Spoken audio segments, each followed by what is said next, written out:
听说了一个非常震惊的消息哈，外国姑娘呢用超低彩礼攻占了中国相亲市场，国内的小伙们真的是有福了哈。最近呢这个爆炸性的新闻哈，国际婚姻开放了，外国媳妇儿开始涌入中国市场，不少人开始炸锅了为什么呢？这些洋媳妇儿他们什么都不要不要求彩礼，不要求车，不要房，在部分人的眼里这不就是来搅局的吗？尤其之前有个俄罗斯姑娘嘛，因为人家不要彩礼被喷得狗血淋头，说她在扰乱市场有男网友就跳出来说嘛，外国女友就是好，尤其是东南亚的踏实能干，要求也低，咱农村小伙说到彩礼房子车子样样都是硬伤根本就承受不起国内女生的这些要求，只能外娶图个负担轻点嘛。但是很多国内的女网友他们就不买账了哈，他们觉得外国的妹子语言文化又不通，生活习惯差异又这么大，你娶回来不是更容易产生家庭矛盾吗？你们这些男的有没有好好想过这些问题？男女之间已经吵得不可开交了哈，但是外娶已经成风了是铁定的事实，已经有数据证明了嘛，可能这个数据会亮瞎你的眼睛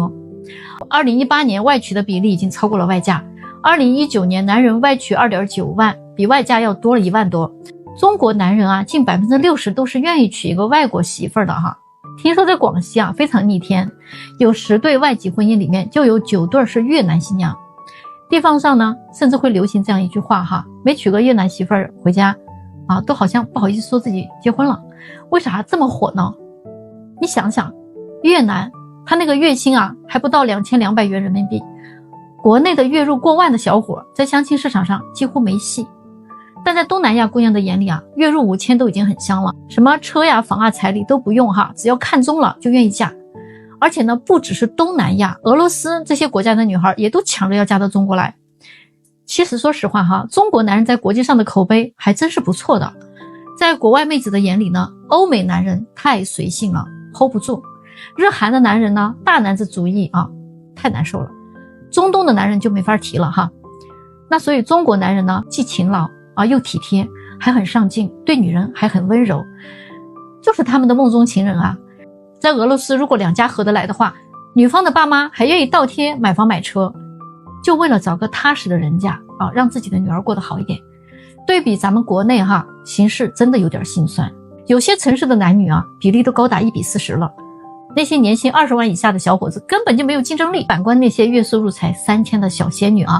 却嫌弃那些月入3万的小伙子达不到他们的要求没有豪车，没有豪宅。那在这样的市场环境下，如果是你会怎么选呢？如果有一天你不得不面临要选择一个大龄剩女的时候，你怎么判断她是不是可以娶回家的呢？我们常常说大龄剩女性格有问题，认知也有一些问题，拜金、刁钻、古怪。但是呢话又说回来咱也不能以偏概全，一棒子全部打死掉。其实有一部分大龄剩女她是可以娶的，基本上不会有大问题，但是你一定要观察以下几个方面进行判断才行。首先，你们出去约会的时候，他会比较懂分寸，会在花费上愿意跟你一起分担，不会对你的买单行为表示理所当然，并且他也不会介意约会场所的档次高与低，不会太虚荣，也不会因为你哪个细节做得不到位就给你摆脸色，让气氛变得尴尬。另外呢，要观察他的消费观。如果他一个月就挣8000，恨不得他要买套衣服半个月的工资就没了，这样的肯定不行，基本上就是个月光族，根本不会管理财务。一个大龄剩女如果这样超前消费，估计她也不会有什么存款的。这种女人娶回了家那肯定就是一个败家娘们了。你有一座金山也不够她挥霍的，这种人就是拜金女，绝对不能娶。第三呢，你看他在各种生活细节上是不是挺能照顾别人的感受如果他只考虑他自己舒不舒服，不管别人乐不乐意，那他一定是个很自私的人。这种人是没法在一起生活的，你们就算在一起，你也很难融入他的世界。他读惯了，他不会照顾别人的。往往这种人情商还很低的，他说话会很直，容易伤人，甚至很情绪化。这一类就是属于性格古怪的，你敢娶吗？你娶了他，那你今后人生中的风雨可能都是他带来的。最后呢，就是交往中他会比较积极主动，回回复信息也会很快，偶尔也会主动的约你，不会总是说自己很慢热，也不会让你追得很累。你给他送个礼物，他一定会回馈你一个惊喜，并没有占你便宜的心理，并且对于婚姻他也有理性的认知，能够接受生活的平淡和爱人的平庸，不会拿你和别的男人去做比较，不会抱怨你挣钱太少，他也不会天天的天马行空幻想和怀抱一些不切实际的期待。反之那是不能娶的，否则时间长了谁都受不了的，活脱脱的精神病。如果一个男人你因为年龄大了，你不得不面临要选择一个大龄剩女结婚的话，你要不想以后一地鸡毛啊，那你一定得认认真真的考察他的这些方面，你才能避免以后离婚的可能。你们觉得对吗？那天我们办了一场海归单身聚会的活动，那有几个女生就凑在一块儿就聊上了。我听到她们说到这样一个话题，说现在的中国男人不值得中国女人去嫁。这句话有点给我震惊到了，为什么会有这样的言论？关键是后来加入这个话题的好几个女生，我觉得她们也很脑残一直在这附和也觉得这个观点是对的。她们就一直在嘲笑，说中国男人很土很 low 的思想还停留在古代呢，封建又保守，没有情趣不说，还不懂得幽默还拿自己的抠门当作是节俭的美德，又大男子主义，也不尊重女性等等等等，说了挺多。那我就不太明白现在的中国女人在对男人的要求上怎么就达到了这样一个有点不可理喻的地步了呢？这些女人她们以为自己独立了，能挣几个钱上了个好大学，到国外见了点世面，接触过几个外国的男人，买了几身名牌的衣服，认识几个大牌子，就认为自己很高级了那就看不起和自己一起长大的中国男人了。你们别忘了，你的父亲和你的兄弟不也是中国男人吗？我想说你们怎么不看看现在中国的经济受到了世界的瞩目，各行各业放眼望去，做得优秀的大部分还不是中国男性吗？还有你要知道在这个世界上只有中国的傻男人，他才会默认我去结婚是要准备房子和车子的，还有彩礼，婚后我是要养家糊口的，我的钱是要给我的老婆管的。女人可以什么都不干，等着男人养你就行了。你去问一问国外哪一个国家的男人有这种概念特别是欧美国家，那我跟你们说，其他国家的男人他们几乎没有这样的想法，甚至说人家跟你谈个恋爱都要跟你 AA 的，结婚的时候也是两个人一起花钱去筹备的，哪有什么彩礼那有本事你就去找一个老外试一试，看看他会不会给你买房子买车，供你的全部花销，还给你准备彩礼，把自己的钱全部上交给你管。完了你再回来说这些中国男人 low 不 low， 是不是还不值得你们去嫁呢？我们今天来看一看极端女权主义他们的理论是怎么样的呢？他们说为什么现在离婚率这么高，而且大多数都是女性提出来的呢？那是因为男人在婚姻当中是最大的受益者而女性在婚姻当中最大的不公平就是在于怀孕生育这件事儿。这个事儿还不能用金钱来计算，他们说女性一定不能沦为给男人生孩子的机器。还有在家里带孩子做家务，这些也是不能用费用计算的。所以女性照顾家庭带孩子做饭，那不就是个免费保姆吗？如果按照女性在生育这件事情上创造的价值来讲，男性未必给得出这个价格。所以说聪明的男人会把老婆当成自己的宝贝，而且就根据目前这个结婚率而言，你以后有一个老婆你就烧高香吧别拎不清了。另外孩子生出来那也是跟男人姓那女性确实就是在给男人传宗接代吗？这件事情从某种意义上来讲它绝对就是不公平的。他们甚至认为不结婚不生孩子，有能力经济独立，有自己的事业，自强自立，不依赖男人，那才算得上是一个真正的独立女性。虽然说我也是个女性，但是我必须说极端女权主义那就是一场阴谋，它宣扬女性觉醒和男女对立。那我就想问一问，如果你认为在家当全职太太就是给男人当佣人，那么你出去工作是不是就在给资本家当佣人呢？他让你认为在家帮助自己的丈夫照顾家庭，那是在被奴役，但是出去为雇主效力呢，那就是一个独立女性了。这个不是扯淡吗？生个孩子跟男人姓就对你不公平，那你可以加上你的姓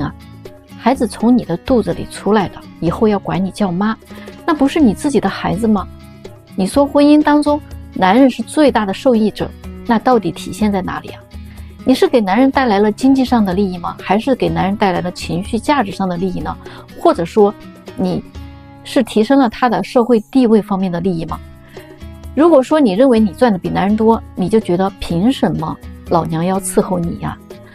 那这句话我们换一个性别来说啊，那是不是如果一个家庭里面男人比女人挣得多，那这个女人是不是就应该乖乖的伺候男人呢？所以极端女权主义它是自相矛盾的，根本经不起推敲。你仔细的想一想，我们是不是应该认识到，在婚姻当中男女不应该对立，女性呢是否有自我并不取决于她是一个全职太太还是一个职业女性。其实全职太太是应该得到认可和尊重的，如果你也明白这个道理的话，你的家人他也就能明白，那你的婚姻就不会出现问题了。所有的角色我们都应该相互理解相互尊重，才能够达到一个和谐的状态。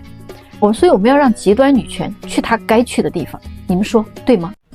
今天我和一个93年的女生对话啊，你们来听一听她是怎么说的。她说啊，我想找一个年纪比我大10岁以上的男士，必须事业有成，资产过亿。我希望他能够成熟稳重，有一定的阅历，能够带领我呢走到更高的层次，教我人世间的人情世故，带我看尽这世间繁华，有一定格局的人。最好我们的思想认知呢能在一个频道上，希望他能包容我的幼稚和无知啊，能够照顾我和理解我，并且在金钱上呢也愿意为我付出的人。不喜欢那种大男子主义、封建思想、顽固守旧还抠门小气的男人。最好我们有趋同的消费观。最后呢，还有最重要的一点就是我不想要孩子的。于是我就很好奇地问他，那你能给对方带来什么呀？他想了想说，我年轻貌美学历高啊。然后我就问他，那还有吗？他居然回答不上来了。你们说啊，可笑不可笑吧？于是我就跟他说，首先你的年轻貌美能维持多久？这个是随着时间会快速贬值的东西，你知道吗？其次呢，你有点太自信了。你觉得一个事业有成、资产都过亿的男人会喜欢一个思想很幼稚又不懂人情世故的女人吗？一个比你大10岁以上的成功男人啊，他的思想认知能跟你在一个频道吗？如果他的认知水平跟你在一个频道，估计他也不可能有今天的成就了。我看啊，你是不是电视剧啊看得太多了？我告诉你啊，现实中并非如此的。那第3点呢，你想嫁给有钱人，还不想给他生孩子，他辛苦打拼多年攒下来的财富，只是为了等你的到来吗？亿万资产不需要有人来传承的吗？辛苦打下的江山不需要后人来守住的吗？你咋就这么天真呢？你这都不叫天真，我只能说你太自私了。说了半天对别人的要求，想一想，在提这些要求之前啊，首先问问自己能给对方带来什么，你对他而言价值是什么？你想清楚了你再来好吗？别在这白日做梦。你们说他是不是有病啊？最近啊，有一个42岁的未婚男人，他的一番话真的给我震惊到了。我们在闲聊的时候呢，聊到了婚姻这个问题，我就问他，我很好奇，我说你都这个岁数了，怎么你还不抓紧找一个，赶紧结婚呢？你不着急吗？你的父母肯定也得老催你，对吧？结果你们知道他怎么回答我的吗？他说，我都这个年龄了，该经历的我其实也经历过了，现在年龄越大我越不想结婚，一个人生活我都习惯了。说实话，生活中啊，除了生孩子这件事我不能以外，我真的什么都会做，洗衣服、做饭、收拾屋子、出去挣钱。我要是缺女人，我也不是找不到，我不一定非得结婚，找个合适的太难了，索性我就放下了，随缘吧。他说，其实啊，我是一个不想背负压力的人，喘不过气来的车贷、房贷，懒得在每一个节假日想着办法去给对方制造惊喜啊，制造浪漫啊。说实话啊，现在的女人太难搞了，我也不缺个祖宗，我不想一边辛辛苦苦上班，我还每天得担心着，我要是不努力的话，老婆会不会嫌弃我，跟我离婚。我也不想夹在我老婆和老妈之间受气，更不想一边孝顺父母，还一边考虑传宗接代。而且呢，有了孩子之后啊，我还得拼了老命给孩子想办法买房买车，等孩子长大了，我也老了，接着我还得操心孩子的婚事，我还得帮忙给他带孩子。重复的老一辈的生活方式。我自己能享受几天美好生活呢？自己一个人生活多自在啊，饿了就吃，困了就睡。我想打游戏我随时打，没有老婆管着我，也没有孩子缠着我。钱多我就多花点，没钱我就少花点。一个人吃饱了，全家也不饿。那我就问他啊，我说那你想过你老了以后怎么办呢？你一个人，别人都在享受天伦之乐，你呢孤孤单单的回到家里，连个说话的人都没有。万一你生了病，谁又来照顾你？你知道他怎么说的吗？他说我老了，那都几十年以后的事儿了，社会养老服务会更完善。那时候啊，我要么选择居家养老、抱团养老，或者呢，我就去养老院，就也能解决问题啊。现在这个社会，你不能去指望儿女给自己养老的，还得靠自己。婚姻的意义真的不大。那我听完他说这番话啊，真的倒吸一口凉气。要是大家都这么想的话，那不仅我得失业了，这个社会怎么延续下去啊？那对于他的这一番话，你们赞成吗？大龄剩女为什么会那么难找对象？除了年龄和性格的影响之外，最终阻碍他们的就是他们自己的认知了。我们都知道啊，学生时代找对象，他可能只要有感觉就行了。毕业之后呢，刚进入社会的时候，他们可能除了要对对方有点感觉之外，希望对方有点上进心，工作能力强一些也就行了。那时候他们还相信两个人是可以一起努力的，不求别的东西。那快30岁的时候找对象他们就会开始变得现实了，因为他们可能已经经历了共同努力的那种艰辛，或者呢遇到了1、2个渣男。这个时候他除了要求对方有感觉之外，还希望对方有房有车，学历好，收入高。等到30多岁之后，他会更加的现实，他也更加的谨慎，同时他们也有了更多的参照标准，各种框框条条，会对对方的方方面面做出要求。形象好，气质佳，房子车子，高收入，性格好，家境不错，学历高，还要懂得提供情绪价值，人品正，三观正，等等啊。他们还会特别的注重细节，放大对方的优缺点，坚决不甘心不将就。毒鸡汤是喝了不少啊。说实话，如果这样的女孩自己的颜值、气质、学识都很出众的话，可能她还是会不负等待的。但是如果你并不够出色的话，那你就不要抱什么期待了。年龄越大呀，只会越早越差，这个是大规律啊。如果你结婚没有趁早去选择，那你的选择空间必然会越来越小，但是反而你的要求却越来越多，越来越高。那你们说这条道它走不走得通呢？我很迷惑哈，在北京现在的男生女生都很想晚婚吗？好像结婚太早了，他们都觉得自己有点丢人，年纪轻轻的就为人父母了，所以他们就调侃自己什么英年早婚嘛。我发现现在特别是女孩，很多人都有这么一种心态，根本就不是什么不婚主义，而是幸福主义想找的人呢，一定是自己喜欢的，且那个人也喜欢自己的。如果有一天遇到了，觉得与他生活胜过一切的，才会去考虑结婚。如果没有遇到呢，他就等一直要等到那个世界上唯一灵魂契合的人出现。就算他等到了30岁没有，他也会再等等，一直等到35岁他都还不死心宁可过自己所谓的高质量单身生活，也不过那种看上去将就的婚姻生活。我就认识这样的一个女孩嘛，长得还行，但是绝对不是什么大美女算得上是小家碧玉型的。往往呢就是这种女生她会高不成低不就的。想找的另一半呢是什么样子的呢？我觉得一张 A4 纸都写不完她的要求男生要长得高，长得帅，智商高，学历好，会穿衣，会打扮，看上去得干干净净，利利索索的，最好呢人还老老实实的，还不花心，但是又不能太憨了还是最好呢能有一些情趣或者幽默感，成熟稳重，又有一点工作能力，强调情绪价值的同时呢还有稳定的经济实力，学历方面最好跟自己旗鼓相当或者高于自己，对方要有个长板可以让自己欣赏和崇拜。你们看他其实是想结婚还是想晚婚吗？北京将来肯定会有一半的女生会孤独终老，找不到对象的。千万不要觉得我危言耸听哦，目前的事实真的是这样的。很多的女生呢，她们找对象其实根本就不是按照自己的实际情况来择偶的。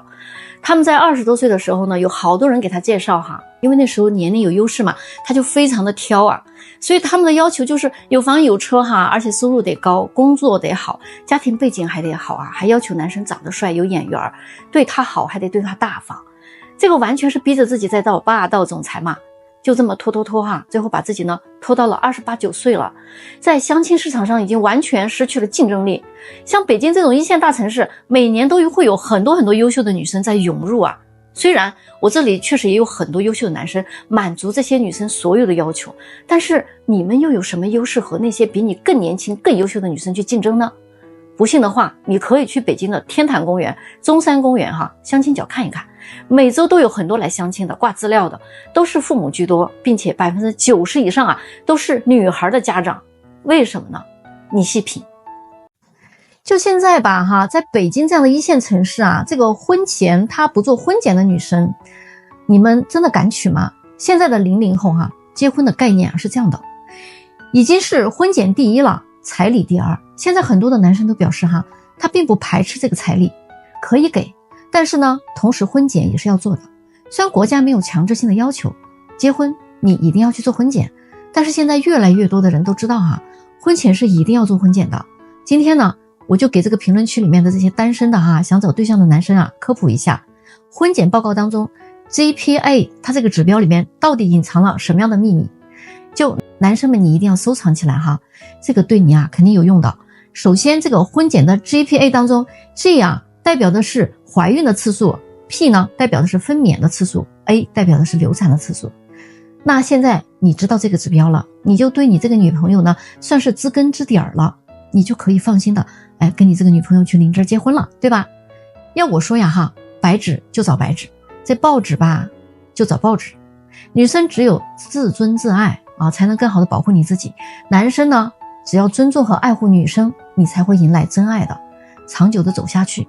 那么你们觉得这个婚检有没有必要做呢？咱们到评论区留言说说你的想法。大家听说了吗？最近又出现了一个热搜，都搜爆了，什么恋爱中男人先低头先道歉，恋爱就一定会很稳固的。我听完之后我直接呆了你现在这个毒鸡汤怎么这么厉害了呢？这个也让我想起了一个很搞笑的比喻，当蚊子它吸不到血的时候，它就会跑到你的耳边嗡嗡嗡嗡的叫。别急我知道有的人又要着急了，但是我必须告诉你们，现代的男生他们真的不吃这一套了，大家都精明着呢。什么忍一时风平浪静凭什么我要忍退一步海阔天空，为什么是我要退有句话不是说吗？一方一味的服软只会让对方得寸进尺这对感情没有什么好处的，别指望用这种手段去控制别人。爱情它是2个人的事儿别总是想着把问题甩给另一方，然后呢自己呢双手一插小嘴一嘟等着别人来哄你。各位，感情中大家都是成年人了，不是巨婴，要学会为自己的问题负责任。这个不仅仅是你的权利，也是你的义务呀。我真心的希望那些还没有清醒过来的兄弟们睁大你的眼睛看看现实，你是在谈一段平等的恋爱，你不是在给自己找祖宗。我是北京红娘丽欣姐关注我，带你脱单。